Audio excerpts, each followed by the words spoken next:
एक बार फिर आपका स्वागत है success study circle YouTube channel पर। तो जैसे कि दोस्तों अपन ने राष्ट्रपति के बारे में और उसकी जो शक्तियां थी उनके बारे में पिछली क्लास में चर्चा की थी। आज जो अपन बात करने वाले हैं वो बात करेंगे प्रधानमंत्री और उसकी मंत्रिपरिषद के बारे में कि भाई जो प्रधानमंत्री है उसकी किस प्रकार से नियुक्ति होती है, मंत्रिपरिषद है उनका कार्यकाल क्या होता है ना, इन सब के बारे में अपन आज बात करने वाले हैं। ठीक है, तो सबसे पहले तो यही बात आती है कि प्रधानमंत्री व मंत्रिपरिषद है उनका उल्लेख किस किस अनुच्छेद में मिलता है।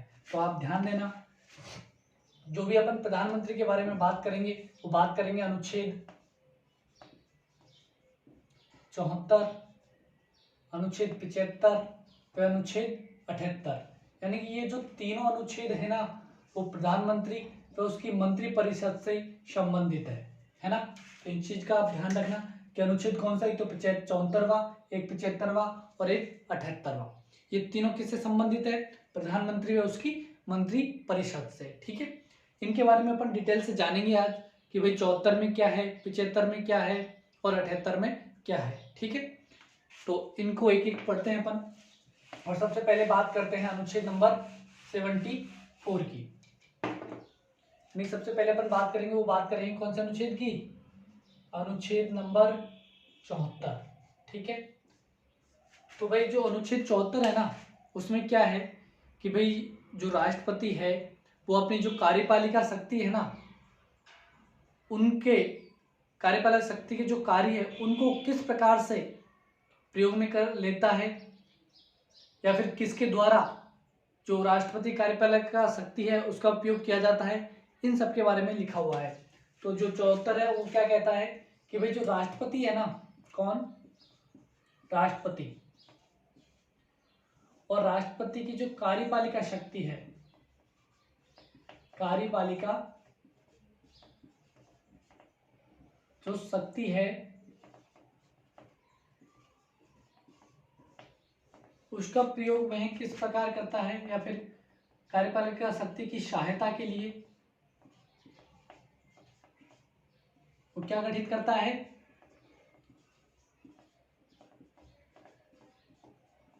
एक मंत्रिपरिषद का गठन करता है। किसका गठन करता है?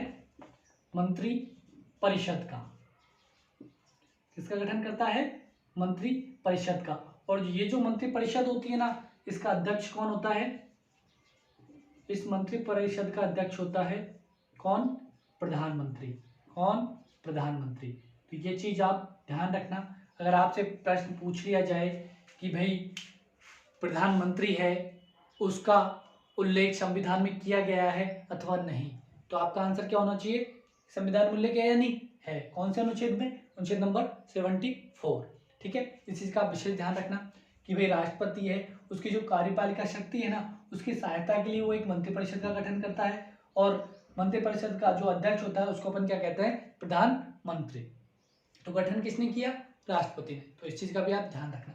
अब एक चीज पर और ध्यान देना कि भाई ये जो मंत्री हैं, कौन मंत्री है, उन्होंने हमारे जो राष्ट्रपति है ना इसको क्या सलाह दी? क्या इन मंत्रियों ने राष्ट्रपति को क्या सलाह दी? क्या सलाह दी? इसके ऊपर हमको प्रश्न पूछने का अधिकार नहीं है। क्या? प्रश्न पूछने का अधिकार नहीं है। इस चीज का भी आप ध्यान रखना कि भाई जो मंत्रिपरिषद है या फिर जो भी मंत्री है उसने राष्ट्रपति को क्या सलाह दी है, इसके लिए हम उनसे प्रश्न नहीं पूछ सकते। और कि भाई जो प्रश्न पूछने का तो अधिकार है ही नहीं, भाई प्रश्न पूछने का अधिकार नहीं है तो हम उन्होंने क्या सलाह दी है उसको लेकर भी अपन क्या न्यायालय में चुनौती नहीं दे सकते। क्या नहीं दे सकते? चुनौती नहीं दे सकते उसकी सलाह को लेकर कि भाई उसने ये जो सलाह दी है वो गलत है या सही है, इसको लेकर अपन कहाँ पर न्यायालय में भी उसको चुनौती नहीं दे सकते। यानी कि उस सलाह को लेकर अपन न्यायालय में नहीं जा सकते कि भाई ये जो सलाह दी है मंत्रिपरिषद ने वो दी है जो सही है या गलत है। ठीक है, इस चीज का आप विशेष ध्यान रखना। ठीक है, और अपन बात करें इसी में तो एक चीज पर ध्यान देना आप, अपन बात करते हैं कौन सा संविधान संशोधन? संविधान संशोधन 42। कौन सा 42 का 1976। इसमें तो राष्ट्रपति है उसको बाध्य कर दिया गया था। किसको? जो हमारा राष्ट्रपति है उसको क्या कर दिया गया था? बाध्य कर दिया गया था। किसके लिए? कि भाई आपको क्या करना पड़ेगा, जो मंत्रिपरिषद है ना, मंत्रिपरिषद है उसकी सलाह को मानना ही पड़ेगा।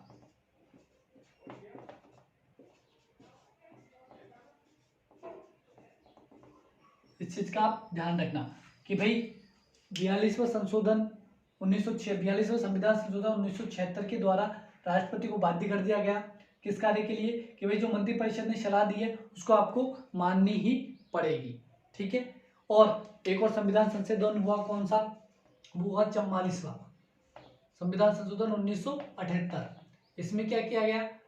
44वां संविधान संशोधन अनुच्छेद 1900 संविधान संशोधन 44वां कब हुआ? 1978 में। और इसमें क्या निर्धारण किया गया? इसमें जो राष्ट्रपति है उसको थोड़ी सी क्या दी गई? राहत दी गई। और क्या कहा गया कि भाई जो मंत्रिपरिषद है, क्या जो मंत्री परिषद है उसने जो सलाह दी है ना उसको लेकर आप क्या कर सकते हो? एक बार पुनः लौटा सकते हो, पुनः लौटा सकते हो मंत्रिपरिषद को कि भाई एक बार और आप चेक कर लो, ये जो आपने सलाह दी है मुझे कुछ कमियां लग रही है तो एक बार इस पर डिस्कस कर लो, उसके बाद वापस लेकर आना। अगर दूसरी बार जाएगी तो राष्ट्रपति को मानना ही पड़ेगा। ठीक है। तो इन चीजों का आप ध्यान रखना कि राष्ट्रपति ने प्रधानमंत्री की नियुक्ति किस अनुच्छेद के तहत की? 1974 के तहत। और राष्ट्रपति को बाध्य किस संविधान संशोधन के तहत किया गया? तो 42वां संविधान संशोधन 1976 के द्वारा। ठीक है। और बात करें कि भाई 44वां संविधान संशोधन 1978 के द्वारा राष्ट्रपति को फिर से एक बार राहत दी गई और एक बार पुनः लौटाने की अनुमति दी गई कि आप एक बार जो उन्होंने बात कही या सलाह दी उसको एक बार वापस लौटा सकते हो और उनको एक बार और विचार विमर्श करने के लिए बोल सकते हो। ठीक है। ये बात हो गई अनुच्छेद नंबर 74 की। अब अपन बात करते हैं अनुच्छेद नंबर कौन से की? 75 की। ठीक है। 74 पर समझ में आया होगा आपको कि अनुच्छेद 74 में क्या क्या चीजें थी। अब बात करते हैं थोड़ी सी अनुच्छेद नंबर 75 की। ये बहुत ही इंपॉर्टेंट है क्योंकि आपके एग्जाम की दृष्टि से अगर प्रश्न बनता है तो यहीं से बनता है कि अनुच्छेद 75 में क्या है कि संघ के मंत्रियों, कौन से? संघ के मंत्रियों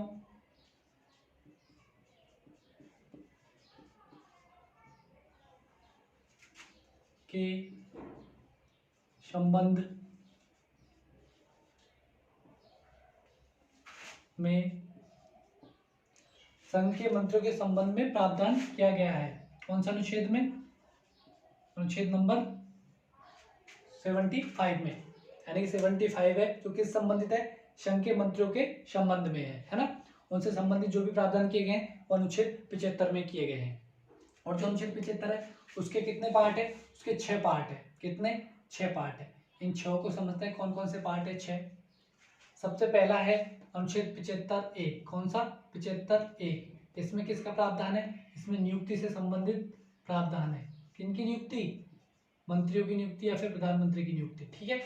अनुच्छेद नंबर 75 2 की बात करें कि भाई 75 2 में क्या है? तो इसमें कार्यकाल है। क्या है?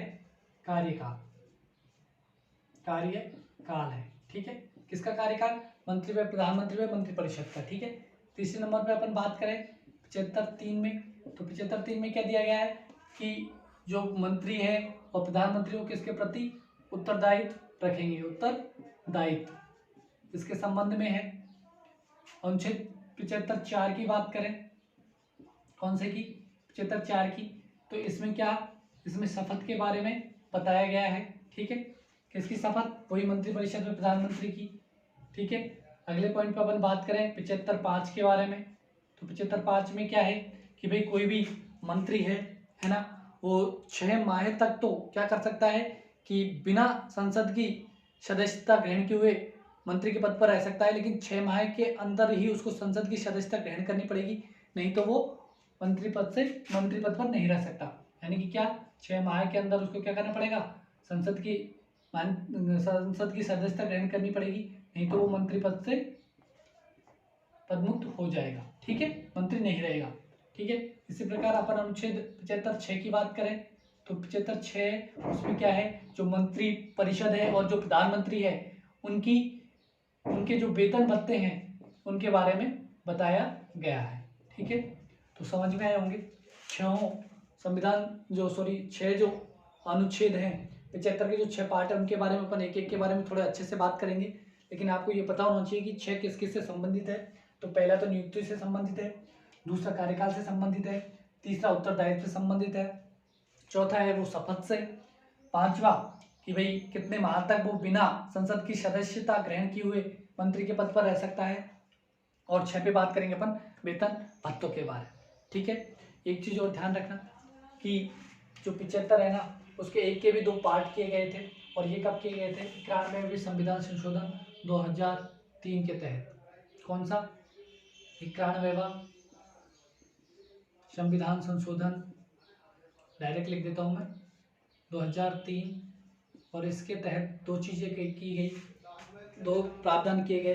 कौन कौन से कि भाई कौन कौन से प्रावधान किए कि भाई जो अपने क्या है, जो प्रधानमंत्री है ना, प्रधानमंत्री है कहाँ पर, लोकसभा में, और जो मंत्रिपरिषद है वो कहाँ पर है, लोकसभा में। तो भाई कितने ऐसे मंत्री रखें कि कितनों को अपन मंत्री बना सकते हैं, इसका प्रावधान किया गया 91वां संविधान संशोधन 2003 में। ये जो मंत्रिपरिषद है ना, डायरेक्ट लिख लो आप कि भाई जो मंत्री है ना वो कितनों को आप मंत्री बना सकते हो। तो जो लोकसभा की सदस्य संख्या होगी ना, किसकी, लोकसभा की जो सदस्य संख्या होगी ना, सदस्य संख्या उसका 15%, क्या 15% ही आप क्या कर सकते हो, मंत्री चुन सकते हो। ये क्या की गई, मैक्सिमम। ठीक है, कि भाई कितने आप मैक्सिमम मंत्री रख सकते हो अपने जो प्रधानमंत्री मंत्रिपरिषद है उसमें कितने आप मंत्री रख सकते हो। तो लोकसभा की जो सदस्य संख्या है ना उसका 15% ही आप रख सकते हो।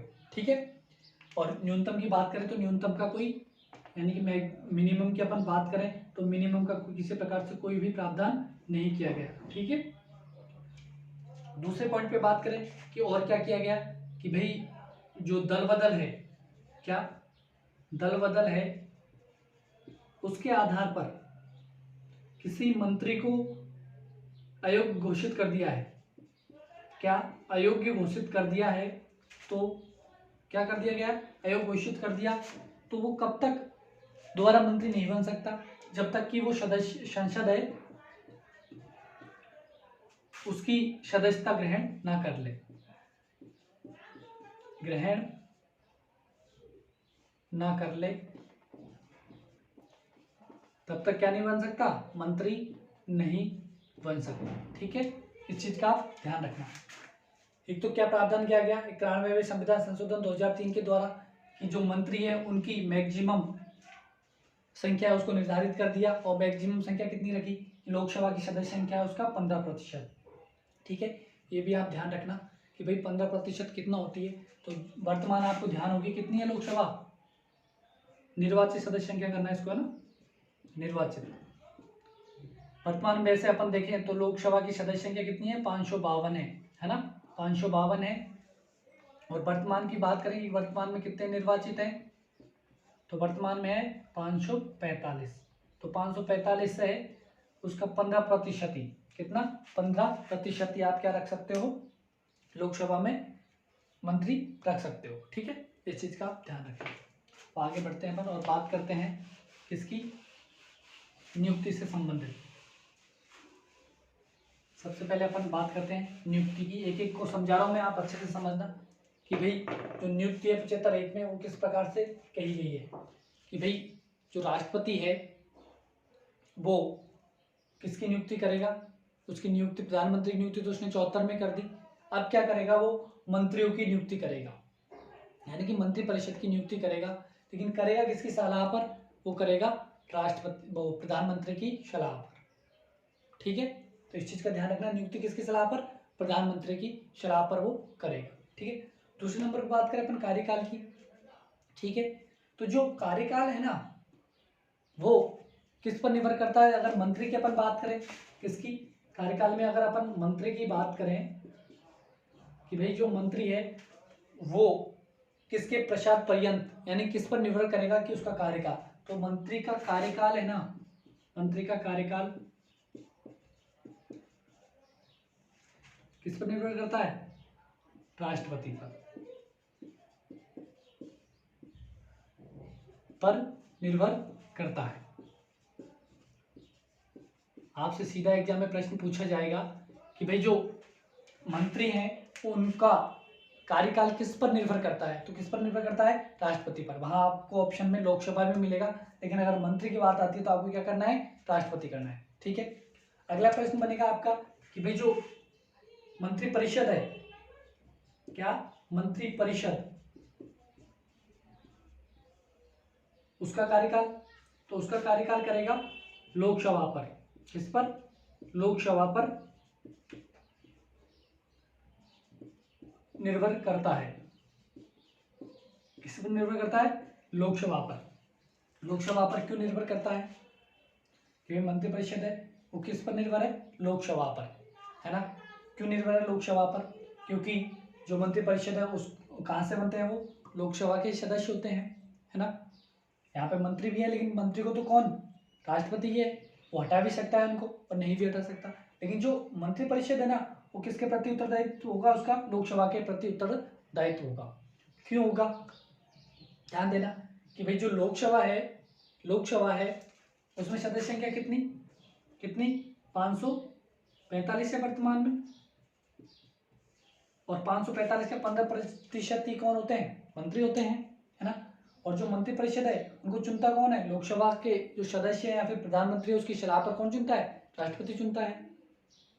तो किसके प्रति होगी? किसका कहना मानेगी? वो लोकसभा का। क्योंकि अगर लोकसभा का कहना नहीं मानेगी तो क्या करेगी लोकसभा? उसको अविश्वास प्रस्ताव लाके हटा देगी, है ना। तो किस पर डिपेंड हुआ? किसका पर डिपेंड हुआ? लोकसभा पर। क्यों? क्योंकि उत्तरदायित्व किसके प्रति है? लोकसभा के प्रति है। क्यों है?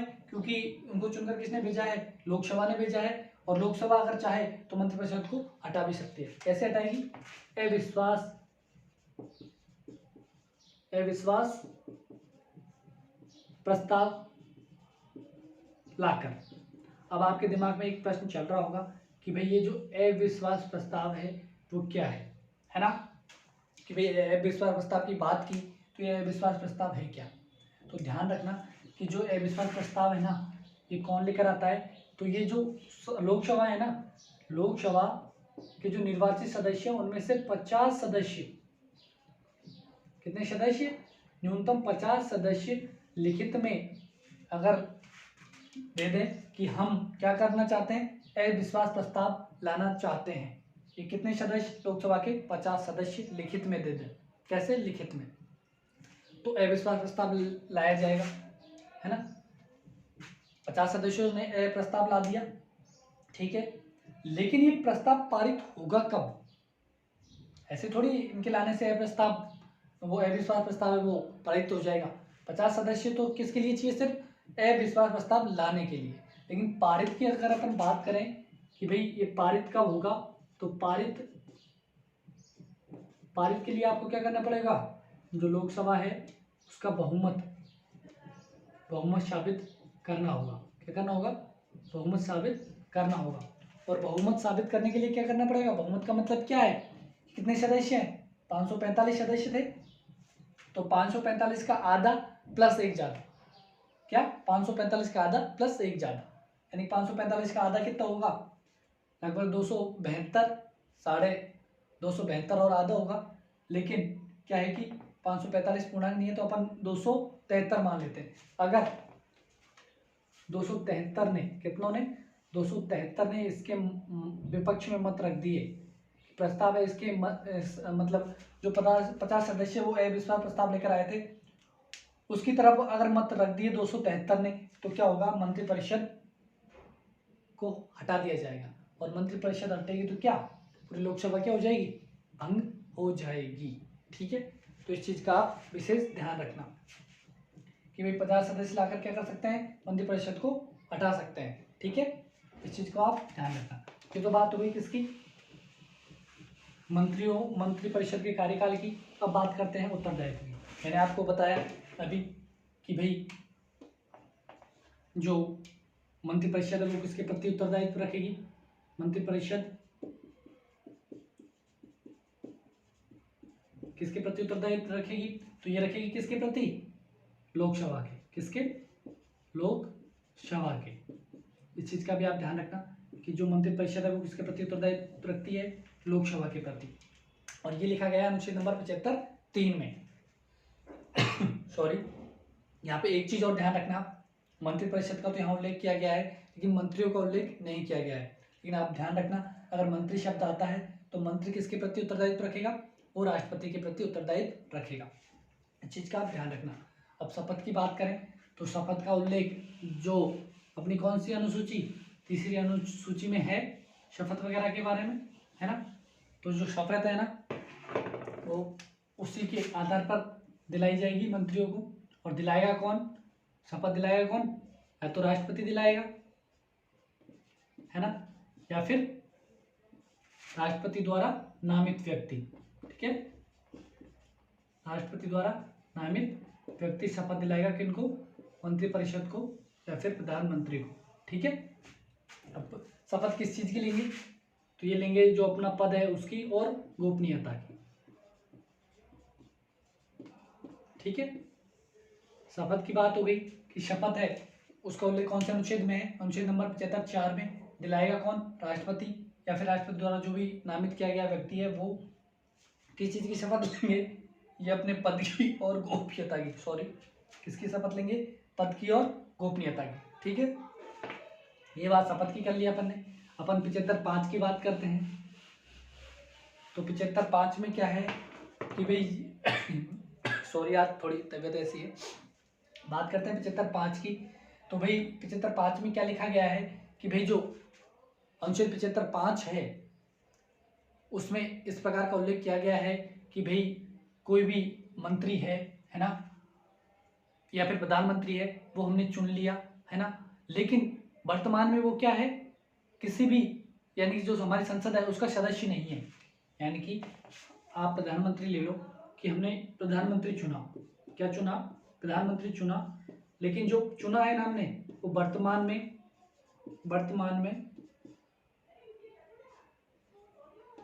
में संसद के किसी भी सदन का क्या नहीं है, सदस्य नहीं है। ठीक है, फिर भी हमने उसको क्या चुन लिया, प्रधानमंत्री को। लेकिन 75(5) क्या कहता है, 75(5) कहता है कि जो आपने प्रधानमंत्री चुना है ना वो कोई बात नहीं वर्तमान में संसद का सदस्य नहीं है, लेकिन जिस दिन चुना है उस दिन से लेकर 6 माह के अंदर, कितना समय, 6 माह के अंदर आपको क्या करना पड़ेगा, उसको संसद की सदस्यता ग्रहण करवानी पड़ेगी। क्या, संसद की सदस्यता ग्रहण करवानी पड़ेगी। ठीक है, ये उल्लेख किया गया 75(5) में। अगर आपने 6 महीने के अंतर्गत संसद की सदस्यता ग्रहण नहीं करवाई तो वो क्या, मंत्री पद पर नहीं रह सकता या फिर प्रधानमंत्री नहीं बन सकता। ये उल्लेख किया गया 75(5) के अंतर्गत। ठीक है, अब बात कर लेते हैं अनुच्छेद नंबर 75(6) की। तो जो 75(6) है ना उसमें क्या कहा गया है कि जो प्रधानमंत्री है ना, कौन, सॉरी 75(6) में क्या है कि जो वेतन भत्ते हैं ना किस प्रकार से दिए जाएंगे प्रधानमंत्री या फिर मंत्रिपरिषद को, तो ये संसद के द्वारा तय किए जाएंगे। किसके द्वारा, इनके वेतन भत्ते कौन तय करेगा, संसद तय करेगी। और जो वेतन भत्ते दिए जाएंगे ना वो कहाँ से दिए जाएंगे, संचित निधि कोष से, संचित निधि कोष से दिए जाएंगे। ठीक है, तो ये दोनों चीजें आप 75(6) के बारे में भी याद रखना। आपसे सीधा प्रश्न पूछा जाएगा कि भाई प्रधानमंत्री और जो मंत्रिपरिषद है ना उनको वेतन भत्ते हैं वो कौन देता है, या फिर आपसे प्रश्न पूछा जाएगा कि जो वेतन भत्ते हैं प्रधानमंत्री और मंत्रिपरिषद की वो कौन तय करता है, तो कौन तय करता है, संसद तय करती है। दूसरे शब्द में आपसे प्रश्न पूछा जाएगा कि भाई जो प्रधानमंत्री के वेतन भत्ते हैं वो कहाँ से दिए जाते हैं, तो वो कहाँ से दिए जाते हैं, संचित निधि कोष से दिए जाते हैं। ठीक है, इन दोनों का आप ध्यान रखना। तो ये बात हो गई अनुच्छेद नंबर 75 की। ठीक है, और 75 एक के दो पार्ट है, वो भी मैंने आपको बता दिए। पहला तो कौन सा पार्ट, 91वां संविधान संशोधन 2000, एक बार फिर रिवाइज कर देता हूँ। 91वां संविधान संशोधन 2003, कौन सा 91वां संविधान संशोधन 2003 कौन से के बारे में, 75 एक्ट के बारे में। कितने पार्ट किए, दो, एक तो ए और एक बी। ए में क्या निर्धारण किया गया कि भाई जो लोकसभा है उसके जो मंत्री हैं उनकी एक तो मैक्सिमम संख्या निर्धारित की, और मिनिमम की बात करें तो मिनिमम का किसी प्रकार कोई उल्लेख नहीं किया गया, लेकिन मैक्सिमम है वो कितनी रखेंगे, जो लोकसभा है उसके जो निर्वाचित सदस्य है उनका कितना %, 15%। ठीक है, ये रखी गई थी मैक्सिमम।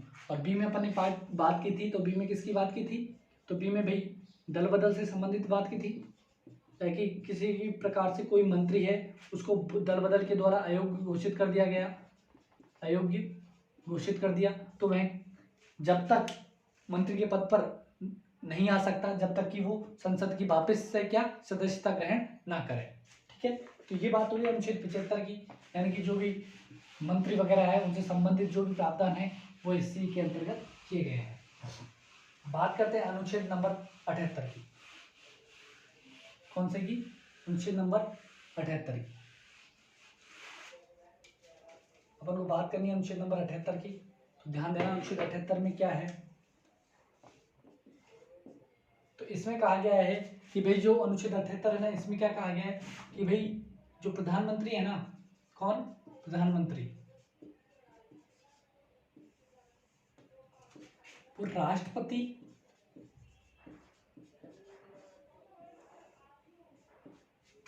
प्लस कौन, मंत्री परिषद,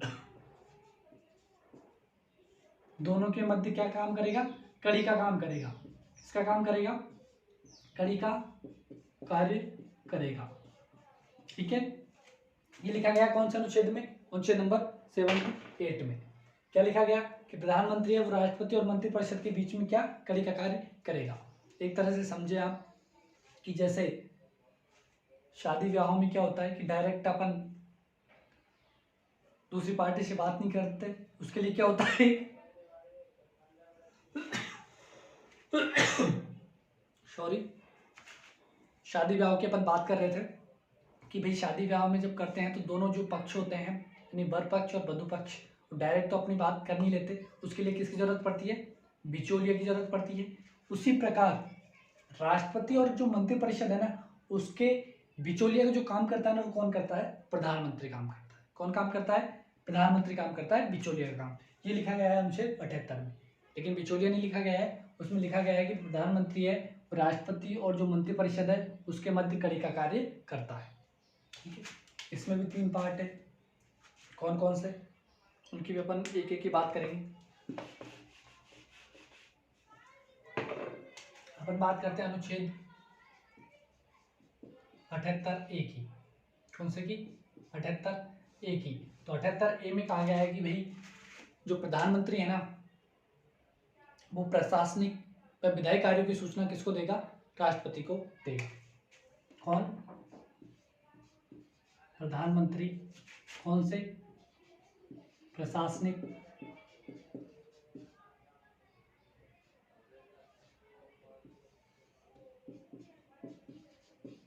विधायी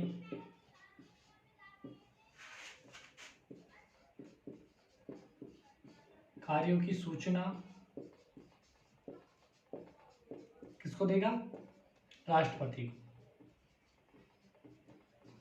ठीक है, तो ये चीज ध्यान रखना। तो 78A में तो क्या कहा गया कि प्रधानमंत्री है वो प्रशासनिक व विधायी कार्य है उनकी सूचना किसको देगा, राष्ट्रपति को। और बात करेंगे 78B की, तो 78B में इसका उल्टा कर दो। क्या कर दो, इसका उल्टा कर दो। कैसे कि भाई राष्ट्रपति कौन, राष्ट्रपति वो प्रशासनिक प्लस विधायी कार्यों से संबंधित सूचना है ना, वो प्रधानमंत्री से मंगवा सकता है। किससे, पीएम से मंगवा सकता है। बात तो वही होगी, लेकिन ए में तो क्या कहा गया कि प्रधानमंत्री प्रशासनिक विधायी कार्यों की सूचना किसको देगा, राष्ट्रपति को देगा। वहीं 78B में उल्लेख किया गया है कि भाई राष्ट्रपति है ना जो प्रशासनिक व विधायी कार्यों की सूचना प्रधानमंत्री से मंगवा सकता है खुद की ओर। ठीक है, ये दोनों अनुच्छेद इन दोनों चीजों से संबंधित है। अब बात करते हैं अपन 78C की। किसकी बात करते हैं? 78C की। तो 78C में क्या लिखा गया है कि मान लो कोई मंत्री है, कौन है? कोई मंत्री है और उसकी नज़र में उसने कोई विधेयक है उसके बारे में चर्चा की, है ना? क्या? विधेयक के बारे में उसने चर्चा की, लेकिन जो मंत्रिपरिषद है, कौन? मंत्रिपरिषद है, उसने उस विधेयक की तरफ ध्यान ही नहीं दिया। क्या? उस विधेयक की तरफ क्या किया? ध्यान ही नहीं दिया। यानी कोई मंत्री है, उसने एक विधेयक लेकर आया हो, चर्चा की, लेकिन जो मंत्रिपरिषद है ना उसने विधेयक पर ध्यान ही नहीं दिया। तो क्या करेगा मंत्री? मंत्री सीधा जाएगा राष्ट्रपति के पास। किसके पास? राष्ट्रपति के पास। और राष्ट्रपति से कहेगा कि भाई मैं एक विधेयक लाना चाहता हूं, लेकिन जो हमारी मंत्रिपरिषद है वो इस और ध्यान ही नहीं दे रही। तो तुरंत राष्ट्रपति क्या करेगा? प्रधानमंत्री को बुलाएगा और प्रधानमंत्री को आदेश जारी करेगा कि आप क्या करो, ये जो मंत्री का विधेयक है ना उसके बारे में किससे चर्चा करो? विधेयक के बारे में अपनी मंत्रिपरिषद से, मंत्रिपरिषद है उससे क्या करो? विचार विमर्श करो या फिर चर्चा करो। ठीक है, ये किसने आदेश जारी किया? राष्ट्रपति ने। किसको जारी किया? प्रधानमंत्री को। कर रहा है ना बीच की घड़ी का काम, कर रहा है ना, मंत्रिपरिषद और राष्ट्रपति के बीच में घड़ी काम कर रहा है। तो ये तीनों संबंधित थे किससे? अनुच्छेद नंबर 78 से। यानी अनुच्छेद 78 में कहा गया है कि प्रधानमंत्री और राष्ट्रपति व मंत्रिपरिषद क्या काम करेगा? कड़ी का कार्य करेगा। और क्या काम करेगा? कड़ी का कार्य करेगा। ठीक है ना। और 78A में लिखा गया है कि प्रशासनिक व विधायी कार्यों की सूचना राष्ट्रपति को देगा, और राष्ट्रपति है प्रशासनिक विधायी कार्यों की सूचना भी मंगवा सकता है। यह अनुच्छेद 78B में है। सी की बात करें तो ऐसा कोई मंत्री है जो कोई विधेयक है उस पर चर्चा करवाना चाहता है, लेकिन मंत्रिपरिषद उस पर ध्यान नहीं देती, तो वह राष्ट्रपति के पास जाएगा। राष्ट्रपति आदेश जारी करेगा कि आप जो उसका विधेयक है उस पर क्या करो? विचार विमर्श करवाओ अपनी मंत्रिपरिषद में। ठीक है, तो ये बातें थी प्रधानमंत्री और मंत्रिपरिषद से संबंधित। ठीक है, तो अगली जो क्लास होगी हमारी उसमें अपन जो हमारा उप प्रधानमंत्री है उसके बारे में बात करेंगे। जैसे कि आप सभी को पता होगा कि उप प्रधानमंत्री है उसके पद का उल्लेख कहीं भी संविधान में नहीं किया गया है, फिर भी हम उप प्रधानमंत्री चुनते हैं या फिर चुना है हमने, उसके बारे में भी चर्चा करेंगे। कैसे चुना हमने, क्यों चुना, उन सब के बारे में अगली क्लास में अपन बात करने वाले हैं। और जो प्रधानमंत्री संबंधित कुछ महत्वपूर्ण प्रश्न हैं उनकी अपन बात करेंगे नेक्स्ट क्लास में। ठीक है, तो आज की क्लास आपको कैसी लगी इसके बारे में आप बताओगे कमेंट करके। ठीक है, अगर आपको हमारी क्लास अच्छी लगी हो और चाहते हो कि नेक्स्ट क्लास हमारी आए तो इसके लिए आपको हमारे चैनल को सब्सक्राइब करना पड़ेगा। ठीक है, और सब्सक्राइब करने के साथ साथ बेल आइकन भी जरूर दबा लेना। क्यों? क्योंकि आपको जो हमारी नेक्स्ट क्लास है वो तुरंत मिल जाएगी। ठीक है, तो मिलते हैं नेक्स्ट क्लास में, तब तक के लिए जय हिंद, जय भारत।